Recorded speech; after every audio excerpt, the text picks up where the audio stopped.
저도 어느 분께 들은 내용인데요. 한국에서 오래전에 어떤 분이 교회 사역으로 빈민촌을 방문했다고 합니다.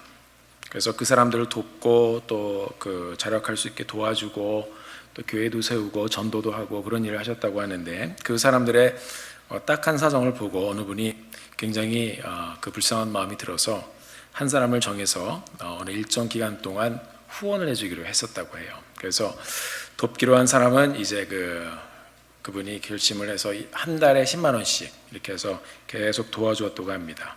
그런데 도와주시던 분이 운영하시던 그 자영업자가 조금 힘들어져서 그걸 이제 5만 원으로 딱 줄여서 그래도 계속 보내주셨다고 해요. 근데 몇 달 후에 그 도움을 받던 분한테 연락이 왔다고 합니다.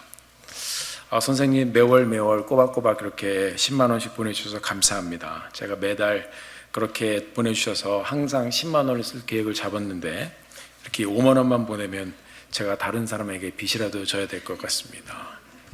이렇게 이전처럼 계속 좀 보내주십시오라고 연락을 해서 이분이 하도 기가 막혀서 후원을 끊어버렸다고 합니다. 우리는 매일매일 하나님의 은혜 가운데 은혜를 받고 살아갑니다. 그러나 동시에 우리가 은혜를 받는 사람인데 우리도 어쩌면 하나님 앞에 이렇게 뻔뻔한 모습으로 날마다 예배한다고 하지만 우리의 모습을 그렇게 부족하게 드러내는 그런 삶을 살고 있지는 않은지 한번 생각을 해보게 되었습니다. 고린도전서 12장 9절에 보면 이 사도 바울이 내 은혜가 내게 족하다, 우리의 삶 가운데 하나님께서 주신 은혜가 enough, 오늘 우리 찬양도 드렸죠.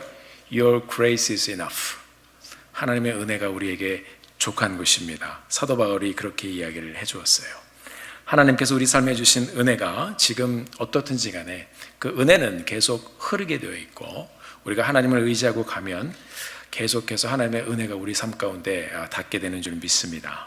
우리가 오늘 이 시간만이라도 이 예배를 통해서 하나님 한 분으로 하나님 내가 만족합니다, 그렇게 함께 고백하게 되기를 주님의 이름으로 간절히 부탁드립니다. 오늘 이제 9월 첫째 주입니다. 롱 위켄드인데 어디 안 가시고 교회를 오셨네요. 네, 그 발걸음이 귀합니다. 가서도 또 예배하면 됩니다. 우리가 매주 주님 앞에 하나님의 은혜를 사모하며 나가기를 소원합니다. 특별히 이제 9월을 시작하면서 9월, 10월 한 두 달 동안 저희가 40년을 바라보는 또 저희 교회, 그리고 다음 주에는 안수 집사님들, 신임 안수 집사님들 안수식이 있고 우리 서준사님 목사 안수식도 같이 하게 됩니다. 우리 교회가 이분들만 안수하고 기름 부음 받는 것이 아니라 온 이 교회 공동체가 함께 기름 부음을 경험하게 되기를 간절히 소원합니다. 하나님께서 이 교회를 세우신 이유가 무엇인가? 바로 예배하기 위해서 그런 것이 아니겠습니까? 출애굽기 8장, 출애굽기 9장, 그리고 계속 말씀을 보면 하나님께서 이 이스라엘 백성들을 광야 가운데서 불러내신 이유를 말씀을 해주세요. 왜 그랬냐면 내 백성이 광야에서 나를 섬기리라 그랬어요. 그러니까 하나님께서는 여러분과 저를 구원해 주신 이유가 무엇이냐면 이제 하나님을 섬기고 하나님을 예배하기 위해서 우리를 불러주신 것입니다. 그것이 출애굽의 목적이었습니다. 이 백성들이 계속 광야에서 하나님을 예배하는 법을 배웁니다. 하나님을 의지하는 법을 배웁니다. 그리고 가나안 땅으로 그 다음 세대가 진군에 들어가면서 하나님을 더 뜨겁게 의지하고 이 주어진 땅을 정복해 가면서 하나님의 역사를 경험하며 더 깊은 예배의 영성을 소유한 하나님의 백성들이 되어집니다. 하나님께서 우리에게 그런 예배의 삶을 드리기를 원하셔서 우리를 이렇게 부르신 줄 압니다. 성경은 명확하게 보여주고 있어요. 이스라엘 백성들도 예배와 찬양이 일어나던 그 시대는 이 나라가 흥황했습니다. 그런 하나님을 멀리하고 하나님의 말씀을 멀리하고 그리고 하나님께 드리는 예배가 형식적이고 그리고 가식적이 되었을 때 이 나라가 무너져 내리기 시작했습니다. 하나님께서 이스라엘 백성들에게 이토록 귀중한 예배를 가르쳐 주셨습니다. 오늘 본문을 통해서 특히 이제 10계명이 출애굽기 20장에 나오는데요.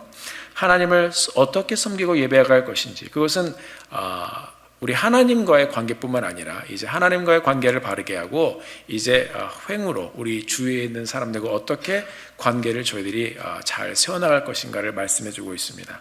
이 십계명의 내용은요, 신명기 5장에 가면 또 나옵니다. 그대로 나옵니다. 그것은 40년이 지난 그 다음 세대에게도 주님께서는 하나님과 또 사람들의 관계를 어떻게 해갈 것인가 하는 인생에 보여지는 문제들을 이 계명을 통해서 이 자손들에게 계속 알려주시는 하나님의 의도와 인도하심이 있는 줄 압니다. 오늘 본문, 특히 출애굽기 20장에 하나님께서 모세에게 말씀을 주시면서 십계명의 내용을 하나하나 설명을 하게 가고 계십니다. 또 이것들을 지키라고 말씀하고 있습니다. 저도 어린 시절에 십계명을 암송을 했던 기억이 있습니다. 주일학교 때 노트 몇 권 준다고 그래가지고 노트 받으려고 그 십계명을 외웠습니다. 그리고 노트를 받았습니다. 그런데 이 말씀을 준비하다 보니까 이 십계명이 제가 주일학교에서 여기부터 외워라 해서 외웠을 때는 3절부터예요. 너는 나 왜 이렇게 나가는 거예요. 근데 오늘 1절 말씀이 있고 2절 말씀이 또 있습니다. 우리가 앞으로 이제 한 2달 동안 함께 이 예배에 대한 내용을 저희들이 함께 배워나가면서 말씀을 통해 우리가 왜 하나님을 예배하고 왜 하나님께서 이런 계명을 주셨고 또 어떻게 간절하게 우리가 이 예배를 계속 세워갈 수 있는지 함께 생각해 보는 그런 과정이 되기를 바랍니다. 하나님께서는 오늘 본문 말씀해 보니까 이 십계명을 말씀하시기 전에 하나님이 어떤 분이신지 우리에게 먼저 말씀해 주고 있는 것을 볼 수가 있습니다. 20장 1절을 보면 하나님이 이 모든 말씀으로 일러 가라사대, 이것은 하나님이 주신 말씀이라는 것입니다. 하나님께서 이 모든 말씀으로 일러 가라사대, 하나님이 말씀하시죠. 3절에 보니까 2절 나는 너를 애굽 땅 종되었던 집에서 인도하여 낸 너희 하나님 여호와다. 아니 야훼, 나는 여호와다. 하나님께서 내가 여호와다, 너의 여호와다고 하나님께서 먼저 이 계명을 주시기 전에 이렇게 딱 시를 하십니다. 이렇게 하나님께서 말씀하신 이유가 무엇입니까? 그것은 이 계명을 주는 것은 난데 내가 어떤 사람인가 하는 것을 이 백성들에게 먼저 말씀해주고 보여주고 있습니다. 우리가 잘 아는 단어 엘로힘, 여기서도 보면 나는 너를 애굽 땅 종되었던 집에서 인도하여 낸 너의 하나님 여호와다. 그 하나님 엘로힘. 근데 여기서는 너의 하나님이라고 그랬습니다. 엘로헤카. 이것은 너의 하나님인데 이 너라는 것은 지금 단수로 쓰여 있습니다. 그러니까 이스라엘 공동체를 다 묶어서 하나의 너로 보시기도 하지만 오늘 이 자리에 개인과 개인 함께 만나기를 원하시는 그 하나님의 간절한 호소가 이 말씀 가운데 있는 것입니다. 나는 너의 하나님이다. 너의 하나님이다. 너의 하나님이다.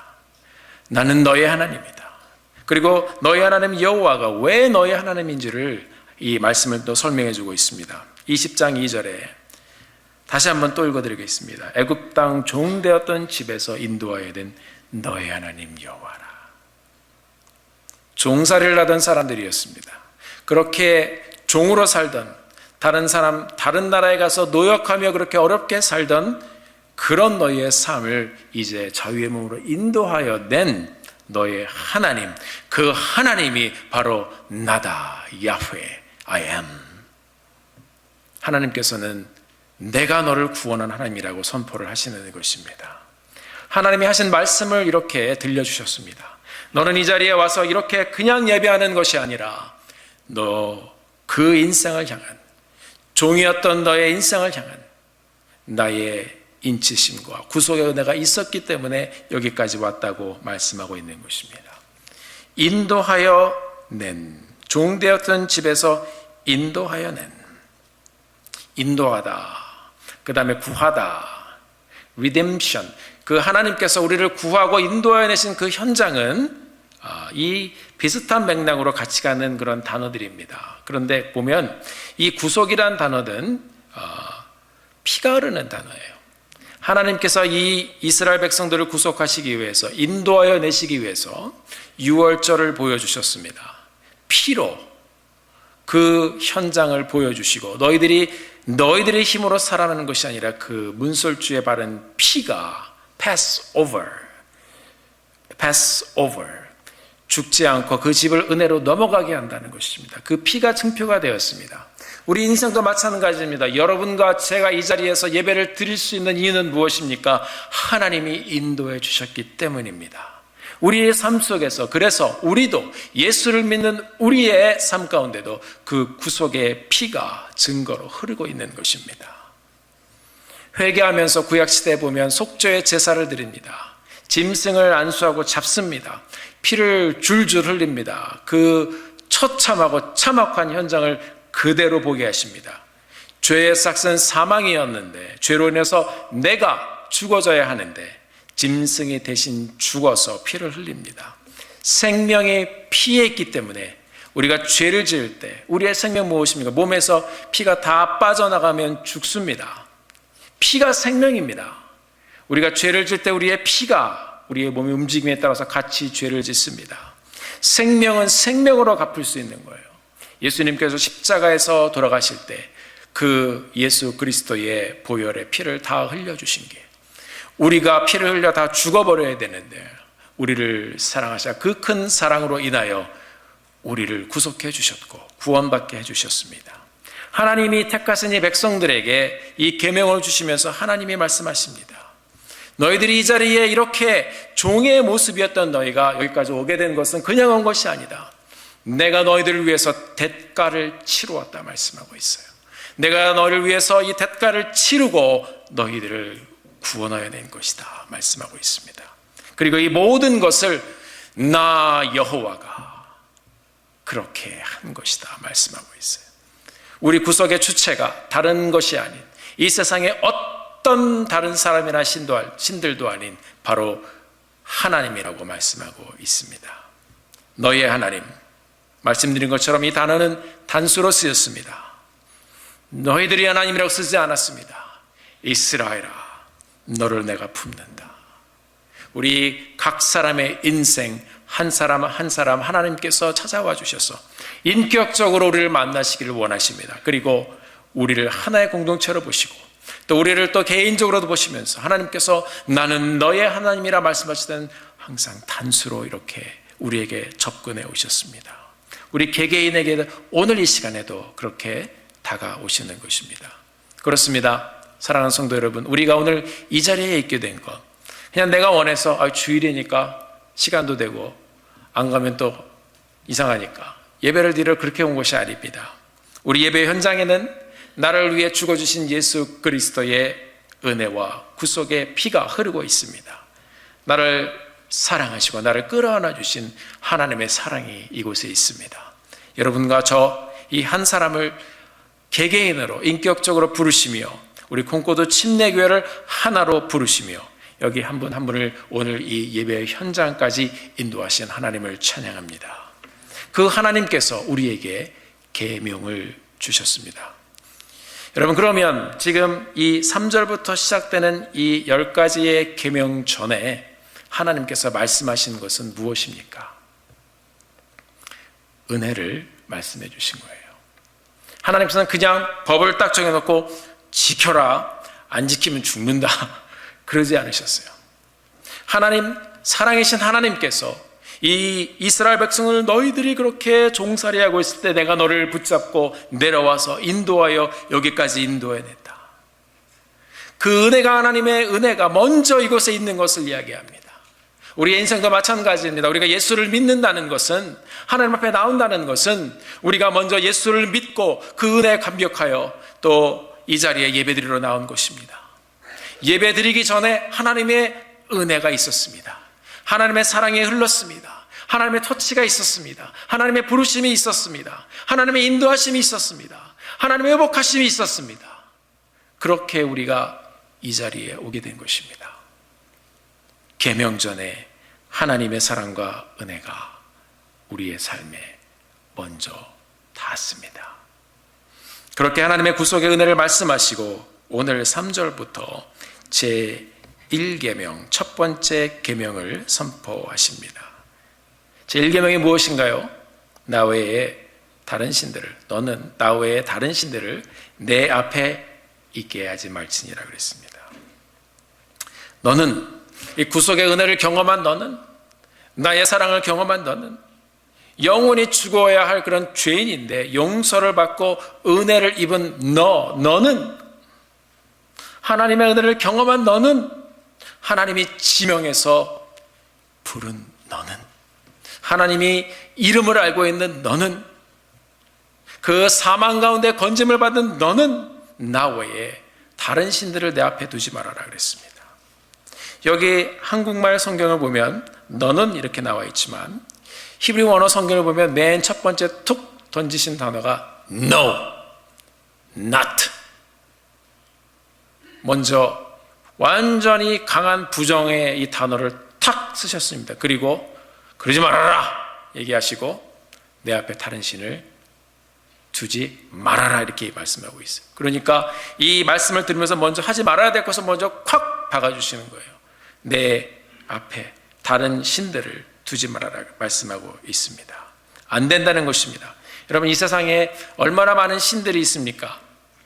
오늘 본문에서 나오는 다른 신들, 어떤 단어가 생각이 나십니까? 저는 묵상을 하다 다른 신들 그러다가 툭 튀어나온 단어가 잡신이었어요. 여러분, 잡탕 여러분 아시죠? 잡탕 섞어서, 그렇죠? 섞어서 그냥 끓여서 그냥 먹는 거예요. 그 잡탕. 잡신이란 말은 이 잡이란 말이 그 한자로 보면은 섞다 그런 말이에요. 섞을 잡자예요. 그러니까 신은 신인데 신이 아닌 거죠. 이렇게 다 섞여 놓은 거예요. 그러니까 얼마나 많겠어요, 그 안에. 완전히 뒤죽박죽 섞여 있는 것입니다. 오늘날에 이런 잡신들이 굉장히 많습니다. 여러분, 선교지에 가면, 특별히 이제 동남아 지역에 무슨 불교 지역이나 아니면은 이 그 산골 지역에 가면 집집마다 뭐가 다 있어요. 그리고 자기들이 만들어서 또 구석구석 놓습니다. 이 테리토리가 있어요.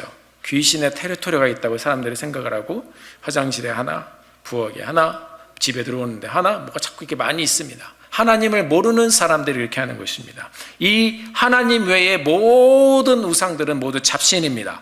뒤죽박죽 섞여 있습니다. 오늘날에는 이렇게 많은 잡신들이 지금도 많이 널려 있어요. 선교지에 가도 그렇고, 여러분 지금 샌프란시스코도 마찬가지입니다. 여러분, 혹시 우리 마음속에 다른 잡신은 갖고 있지 않습니까? 다른 신, 이 잡신이 과연 무엇일까요? 한번 저희들이 간단하게 보도록 하겠습니다. 첫째로 하나님이 아닌 다른 우상들이 모두 잡신입니다. 이계명에도 하나님께서 쭉 말씀해 주시는데 이 세상에 종교가 10,000개 이상 있다고 합니다. 되게 많죠. 우상은 700만 종이 넘다고 합니다. 사람은 어딘가 기댈 곳을 자꾸 찾습니다. 보이지 않으면 만들어서라도 자기가 그것을 마음에 품으려고 합니다. 영적인 영장이라고 그랬습니다.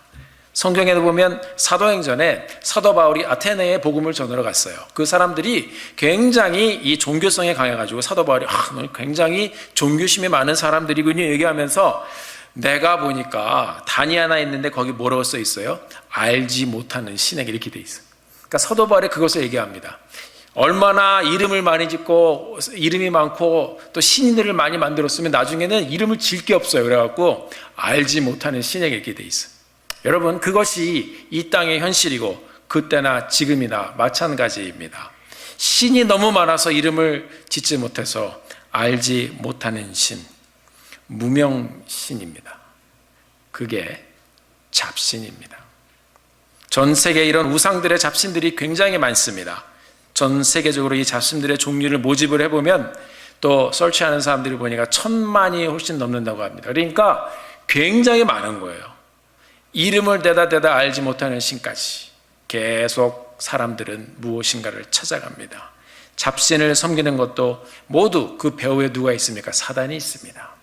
우상이 우상인 줄 모르고 인생들의 우상을 섬기면서 방황합니다. 하나님이 아닌 모든 다른 신들은 잡신입니다. 우상입니다. 그리고 두 번째는 내가 잡신이 되기도 합니다. 잡신의 시작. 성경을 보면 교만에서 타락한 천사가 나옵니다. 하나님의 영광을 가로채며 자기가 주인 행세를 하려고 했습니다. 왜 하나님만 영광을 받지? 나도 괜찮은데, 이렇게 아름다운 천사가 마음에 교만한 마음이 들어서 하나님 자리에 자기가 서려고 했습니다. 그 모습 자체가 이제 잡신의 모습이 되었습니다. 하나님 자리에 자기가 들어가 있는 사람, 그 모습을 인간들에게 그대로 이 사탄이 불어 넣어 준 것입니다. 내가 중요하다고 이야기합니다. 내가 우선이라고 얘기합니다. 질서가 없습니다. 내가 불편하다고 얘기합니다. 내가 이루어야 되고 내가 주관해야 되고 내가 앞에 드러나야 됩니다. 예배는 하나님의 영광만 드러나는 장소입니다. 주님의 영광을 위해서 내가 죽고 주님의 영광을 위해서 내가 살고 내가 희생하고 그리고 주님의 영광을 위해서 내가 드려지고 사단이 심어준 그런 교만의 잡신의 기운이 하나님의 영광을 가로막고 주님의 영광까지도 가로막으려고 할 때 하나님의 사람들이 겸손한 마음으로 하나님을 섬기며 주님께만 영광을 돌리는 그런 온전한 예배를 드려야 하는 것입니다. 그렇습니다. 사단은 이런 고귀한 인생들, 귀한 인생들이 스스로 잡신이 되게 해서 무너뜨리고 넘어뜨리는 그런 사례가 굉장히 많이 있습니다. 성경에도 나와 있습니다. 창세기부터 나와 있어요.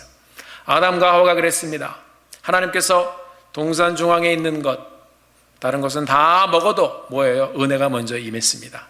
동산에 있는 모든 나무의 각종 나무의 실과를 먹되 하나님의 은혜가 먼저 임했어요. 그 다음에 나온 것이 너는 그런데 그 동산 중앙에 있는 그 선악과는 따먹지 말아라 그랬습니다. 하나님의 은혜가 완전히 널려 있는데 하지 말라고 하는 한 가지를 봅니다. 그게 인생의 모습입니다. 그것을 먹으면 자기 눈이 밝아진다고 하니까 하나님처럼 된다고 하니까 거기에 속여서 먹었습니다. 사랑하는 성도 여러분, 내가 하나님의 자리를 차지하려고 할 때 그게 잡신되는 것입니다. 바벨탑은 어떻습니까? 우리가 이 탑을 쌓아서 우리의 이름을 내자 그랬습니다. 우리의 이름을 내자. 하나님의 이름을 내고 하나님께 영광 돌리는 것이 아니라 우리의 이름을 내자. 그러니까 하나님 앞에서 그들은 스스로 그 하나님의 자리, 그곳에 앉으려고 했습니다. 인생이 교만해지면 거기까지 갑니다. 그거 역시 잡신의 기운입니다. 사도행전 12장에 보면 헤롯 왕이 사람들 앞에서 연설하는 장면이 나옵니다. 백성들이 연설을 굉장히 잘했어요. 그러니까 그것을 보고 우와 하면서 뭐라고 그랬냐면 사도행전 12장 22절에 백성들이 크게 부르되 이것은 신의 소리요 사람의 소리가 아니라 그랬어요. 사람들이 얼마나 아첨을 하면서 이 사람에게만 사탕 발레만 하는지 헤롯한테 이것은 연설이 아니고 신의 소리다. 왕도 아니고 신의 소리라고 그랬어요. 하늘 이렇게 사람의 소리가 아닌 신의 소리라고 말하니까 이 사람이 교만해졌습니다. 헤롯이 하나님께 영광을 돌리지 아니하므로 헤롯이 그 얘기를 듣고 그래 내가 신이지 거기까진 그래도 왕은 해봤으니까 가봐야지 했는데 그 교만한 모습에 주의 사자가 곧 친히 바로 맞은 거야. 그러니까 바로 벌레에게 먹혀 죽으니라.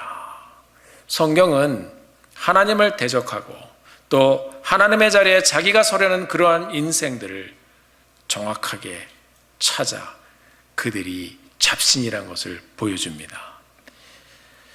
연설을 너무 잘해서 칭송을 받으니까 왕 그 위에 것을 무엇인가 올라가고 싶은 그런 마음이 들으니까 하나님이 바로 정리를 하셨습니다. 솔로몬이 이야기했습니다. 교만은 패망의 선봉이다 그랬습니다. 교만은 스스로를 잡신으로 만드는 것입니다. 있는 것으로 가진 것으로 배운 것으로 그리고 자기의 지위로 교만해진 인생들은 하나님께서 그분의 눈으로 봤을 때 one of them 내 앞에 다른 신들을 두지 말아라. 스스로 잡신이 된 인생 되지 않기를 주님의 이름으로 간절히 부탁드립니다. 많은 인생들이 자기 자신을 잡신의 자리에 올려놓으려다가 망했습니다. 하나님께서 여러분에게 무엇을 주셨습니까? 그 주신 것으로 온전히 하나님 앞에 영광을 들려버리십시오. 하나님께서 여러분의 인생을 축복하시고 하나님의 사람으로 아름답게 세우시고 또 인도해 주실 것입니다. 하나님께서 주신 모든 것으로 하나님께만 영광을 돌리는 믿음의 공동체 되어지기를 예수님의 이름으로 축원합니다. 세 번째로 하나님보다 더 사랑하는 것이 있으면 그것이 또 잡신입니다. 이 땅에 많은 사람들에게 자녀가 신이 될 때가 있습니다. 하나님보다 자녀를 더 붙잡고 발버둥 치지만 또 내 마음대로 안 되는 것이 또 자녀가 아닌가요? 이 땅에 많은 사람들에게 돈이 잡신이 됩니다. 제가 선교지에 있을 때 저를 이렇게 지도해 주시던 귀한 분이 한 분 계셨는데, 그분이 동부에서 또 이렇게 일을 하시다가 카운셀링 일을 이제 하셨었는데, 어떤 분이 찾아와서 마음에 너무 불안하다는 거예요. 그래서 왜 그러냐고 그랬더니 그분이 이제 굉장히 크게 비즈니스를 하셨어요. 근데 이제 굉장히 재력가였었는데, 이분이 돈을 텍스를 안 내려고 그 금고를 하나 만들어 가지고 집에 뒷마당에 숨겨 놓으셨다고 합니다. 그래서 거기다 캐시를 꽉꽉 채워 넣는데 불안해서 잠을 못 주무시는 거예요. 그래갖고 그분을 찾아와서 이제 또 친분도 있고 그래서 얘기를 했어요. 그래서 그분이 말씀했다고 합니다. 법대로 하세요 그러셨대요. 그냥 여러분, 쌓아놓으면 불안합니다. 그것이 우리를 살려줄 수 없어요. 이 땅에 많은 사람들이 많은 것을 가지고 있어도 그리고 떠나갈 때 다 놓고 가지 않았습니까? 하나님께서 돈을 사랑하는 것이 일만하게 뿌리라고 그랬습니다. 우리가 헌금생활하는 것은 돈이 우리에게 주어진 물질이 하나님으로부터 온 것을 우리로 연습시키는 것입니다. 의지하지 않게 하는 것입니다. 여러분, 하나님 앞에 우리가 나와서 서 있을 때 하나님보다 더 사랑하는 것이 혹시 있습니까? 실은 우리가 가만히 보면 정말 이 세상에 사랑할 것들이 더 우리가 예배 나오는 것보다 중요한 것들이 넘쳐나지 않습니까? 하나님께서 말씀하십니다. 나 외에는 다른 신들을 내게 있게 말지니라. 사랑하는 성도 여러분, 혹시 여러분들에게 진정한 예배를 드리지 못하도록 이것을 막는 그런 잡신의 요소들이 있지는 않습니까? 정말 하나님만 예배하고 정말 하나님만 바라보는 그런 예배를 드리고 있습니까? 이 콩코드 침례교회 믿음의 공동체가 예수 그리스도의 피값으로 세워진 귀한 공동체입니다. 하나님과 우리 사이에서 이런 잡신의 기운이 다 떠나가고 막아서지 못하도록 우리가 늘 깨어 기도하며 하나님께만 영광을 돌리는 믿음의 공동체 되어지기를 주의 이름으로 축원합니다. 이렇게 우리가 잠깐 다른 신들에 대해서 보았습니다. 그런데 오늘 이 3절 말씀에 보면 나 외에는 이라는 단어가 나옵니다. 내게 있게 말지라 말했는데 나 외에는 이런 다른 신들, 잡신들을 내 앞에 두지 말라 말씀하고 있습니다. 영문성에 보면 in my presence 이렇게 되어 있습니다. 그러니까 하나님의 임재 가운데서 다른 것들이 나 임재 가운데서 나를 막지 않게 해라, 그런 말입니다. 이것을요, 우리가 히브리 원문 성경을 보면 파님이란 단어가 쓰여졌습니다. 파님. 이 파님이란 말은 얼굴이란 말입니다. 여기 보면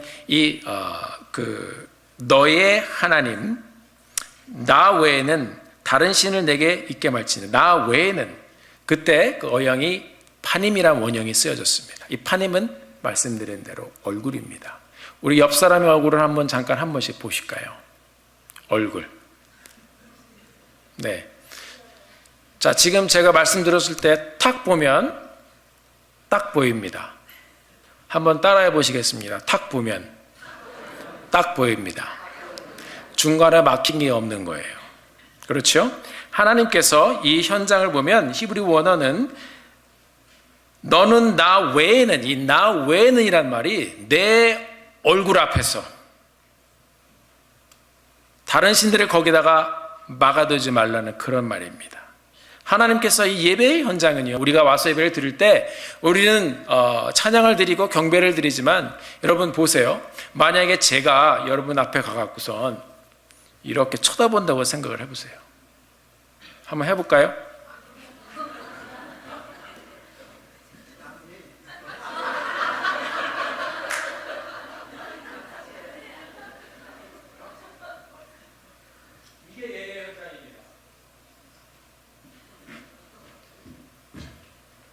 하나님이 내 앞에 다른 잡신들을 두지 말라고 말씀하신 것은 그 예배의 현장에 내가 너를 그대로 내 얼굴과 네 얼굴이 맞닿아 가만히 서로 바라보고 있는 것이, 그 하나님이 구속의 은혜로 우리를 끌어오셔서 하나님과 대면하는 그 귀한 자리로 우리를 불러주신 것입니다.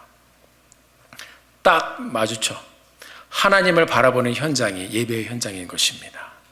사랑하는 성도 여러분, 오늘 우리가 예배를 드립니다. 찬양과 경배 가운데 여러분 하나님의 얼굴을 보십니까? 하나님께서 얼굴을 우리 인생에 들이미시고 우리의 삶의 현장에 찾아오신 그 장소가 바로 이 예배의 장소입니다. 사랑하는 아들아, 사랑하는 나의 딸아, 사랑하는 김 집사야, 이 집사야, 고 목사야, 내가 너의 인생을 바라보고 있는데 너는 지금 무엇에 묶여 있느냐? 너의 삶이 지금 무엇으로 지쳐 있느냐? 무엇이 근심이고 무엇이 걱정이냐? 너가 지금 무엇 때문에 아파하고 있느냐? 무엇 때문에 괴로워하고 있느냐? 내가 너의 인생을 들여다보고 있다 말씀하고 있습니다. 이 자리에 오기까지 하나님께서 그 인생을 찾으시고 우리 같은 사람을 붙잡으시고 우리 같은 사람을 구원하기 위해서 독생자 예수 그리스도를 십자가에 달려 죽게 하시며 우리를 찾아서 얼굴을 대면하여 만나기를 원하시는 것입니다. 이제 구속의 은혜로 너와 나는 얼굴과 얼굴을 맞대고 마주할 수 있게 되었다. 이제는 나 외에 다른 신을 not again. 이전엔 너희가 죄로 인해서 그것을 막아버렸지만 나의 은혜로 내가 대가를 지불하고 너를 다시 찾아왔으니 이제는 더 이상 다른 것을 이 사이에 두지 말아라 말씀하고 있는 것입니다. 나는 너를 바라보고 싶다. 나는 너만 바라보고 싶다. 내가 삶에 지쳐 힘들어 부르짖을 때 내가 나의 얼굴을 내 앞에 대고 너를 바라보고 있는 것이 보이느냐? 나 여호와만 의지해라. 나 여호와만 바라봐라. 나 여호와만 찾고 나만 사랑해라 하나님께서 말씀하고 있습니다. 왜요? 하나님은 이렇게 말씀하실 수 있는 충분한 이유가 있습니다. 나는 너의 얼굴을 다시 보기 위해서 대가를 지불했다.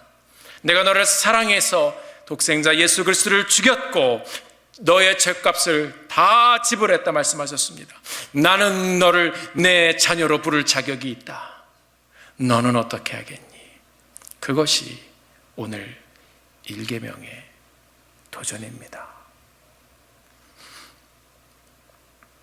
너는 나 외에는 다른 신들을 내게 있게 말지니라. 하나님께서는 하나님과 우리 사이에 아무것도 두고 싶어 하시지 않으십니다. 우리를 그토록 사랑하시고 우리를 만나고 싶어 하시는 그 하나님이 여러분 예배의 현장에 보이시나요? 선지자 이사야를 통해서도 말씀하셨습니다. 내가 너를 지명하여 불렀나니 너는 내 것이라. 이 예배의 현장은 하나님만 생각하고 하나님만 바라보는 현장입니다. 사랑하는 성도 여러분, 우리 교회가 앞으로 이 예배의 현장에서 하나님만 찬양하고 하나님만 경배하고 하나님만 높이고 하나님만 드러나는 그런 거룩한 예배의 현장을 함께 세워가게 되기를 주님의 이름으로 축원합니다. 이 예배의 현장에서 하나님은 우리의 회복된 인격과 만나기를 원하십니다. 그리고 그 고귀한 대가를 하나님이 치르셨기 때문에 가장 고귀한 예배의 현장을 우리에게 요청하는 것입니다. 그 현장은 it is simple. 너와 나 사이에 아무것도 두지 말아라. 어려운 일이 있니? 그냥 다 가지고 나와라. 내가 너를 붙들고 갈 것이다. 사랑하는 성도 여러분, 이제 앞으로 우리가 이 예배를 귀하게, 더 귀하게, 지금까지도 잘 세우셨지만 더 귀한 예배를 세워가기를 원합니다. 되도록이면 여러분 특별한 이유 없이 예배 시간에 늦지 마십시오. 찬양 잘 모르는 거 있으면 새 노래로 찬양하라고 그랬으니까 배워가면서 하면 됩니다. 헌금도 여러분 최선을 다해서 하나님 앞에 드리는 연습을 해보십시오. 하나님께서 이 예배를 받으실 때 이 콩코드 침례교회 예배 공동체가 예배만 잘 드려도 이 교회가 굳건히 서갈 수 있을 것입니다.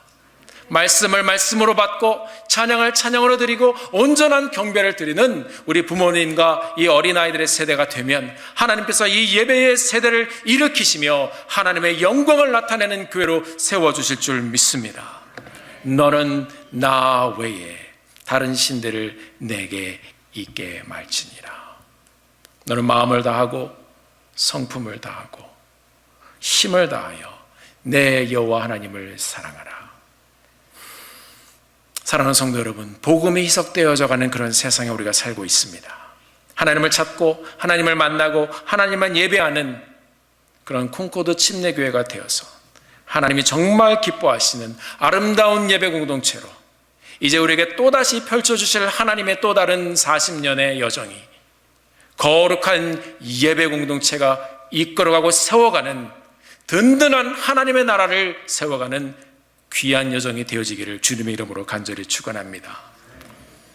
하나님의 얼굴만 바라보고 하나님만 찬양하고 경배하는, 하나님과 나 사이에 아무것도 없는 그런 순전한 예배를 드려보시지 않으시겠습니까?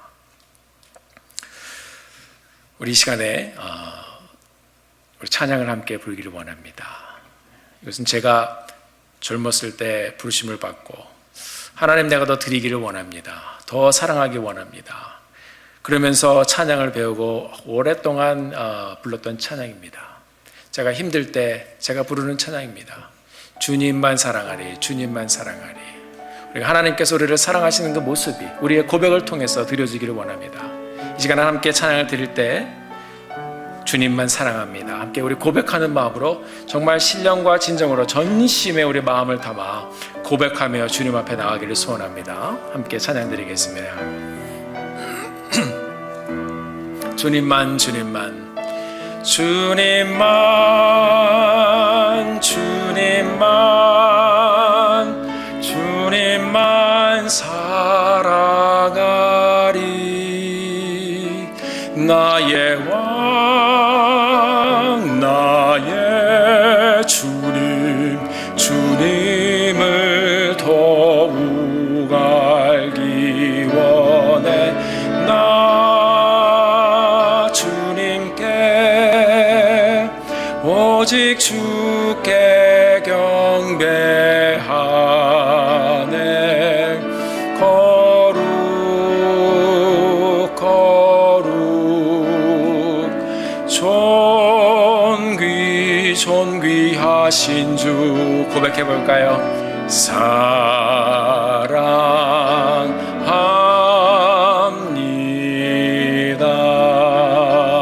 주님만, 주님만, 주님만, 주님만, 주님만 예배하리.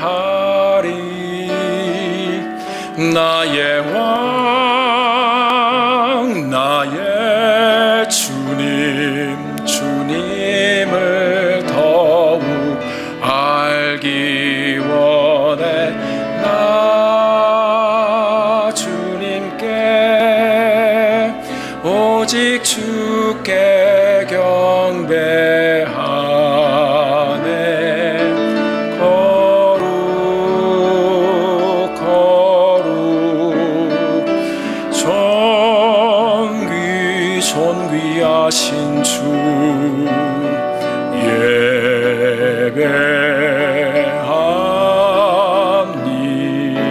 예배합니다. 사랑합니다. 사랑합니다.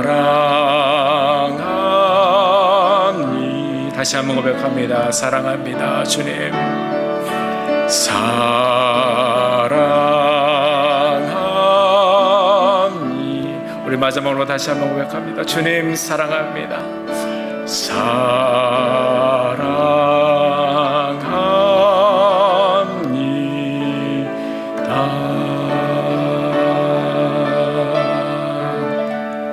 우리 함께 이 시간에 동성으로 기도하기를 원합니다. 하나님, 그렇습니다. 하나님께서 구속의 은혜로 우리를 이렇게 붙잡아 주셨는데, 그리고 하나님과 우리 사이에 아무것도 두기를 원치 않으신 그 하나님의 간절한 열망이 이 말씀 가운데 있는데, 아버지 하나님, 우리는 계속해서 아버지 하나님, 하나님이 아닌 다른 것들로 우리의 삶을 또 하나님 포장하고 있지는 않습니까?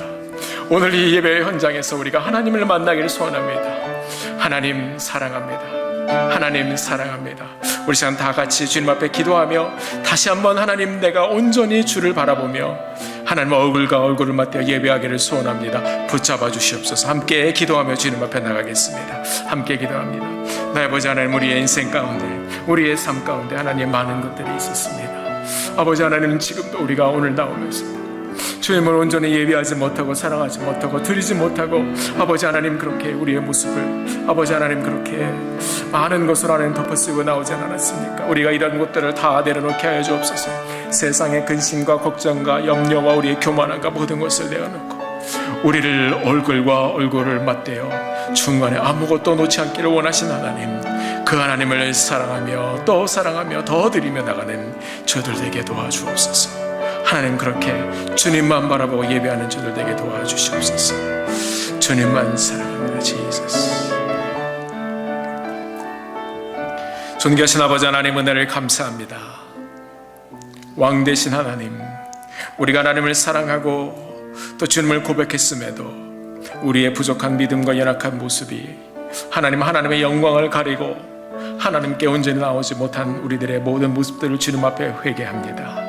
하나님, 너는 내 앞에, 나 위에 다른 신들을 내 앞에 두지 말지니라. 우리를 얼굴과 얼굴 맞대어 만나며 함께 교제하며 사랑을 나누시기를 원하시는 그 하나님의 간절한 부르짖음과 그 마음을 우리가 담아 하나님, 온전히 주님을 예배하며 나가는 저희들 되게 하여 주옵소서. 주님을 사랑합니다. 예수님의 이름으로 기도했습니다.